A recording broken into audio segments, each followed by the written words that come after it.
ఇక మేడ్చల్ జిల్లాలోని గుండ్లపోచంపల్లి మున్సిపాలిటీలో గాంధీ జయంతి సందర్భంగా మున్సిపాలిటీ కార్యాలయం ముందు ఏర్పాటు చేసిన భారీ మహాత్మా గాంధీ విగ్రహాన్ని మంత్రి మల్లారెడ్డి ప్రారంభించారు.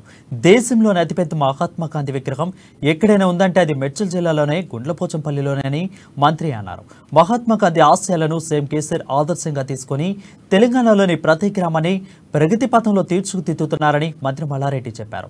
తెలంగాణ రాష్ట్రం ఏర్పాటు తర్వాత రాష్ట్రంలో 12,000 గ్రామాల్లో శరవేగంగా అభివృద్ధి పనులు కొనసాగుతున్నాయని మల్లారెడ్డి వివరించారు.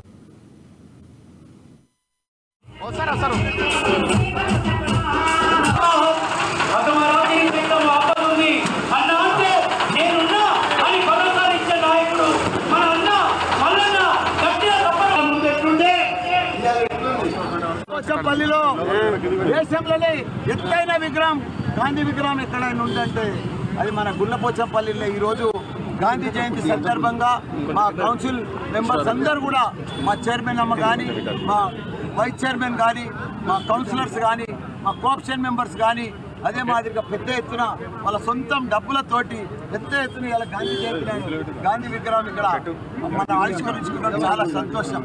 ఒక పక్క డాక్టర్ అంబేద్కర్ సాహెబ్, ఒక పక్క గాంధీ జయంతి నాడు గాంధీ మహాత్మ.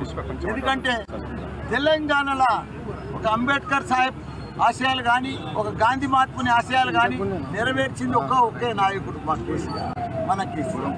ఎందుకంటే మనం చూస్తున్నాం, ప్రతి పల్లె బాగుండాలి, ప్రతి పల్లె అభివృద్ధి చెందాలి, ప్రతి గ్రామం అభివృద్ధి చెందాలి, పట్టణాలు అభివృద్ధి చెందాలి.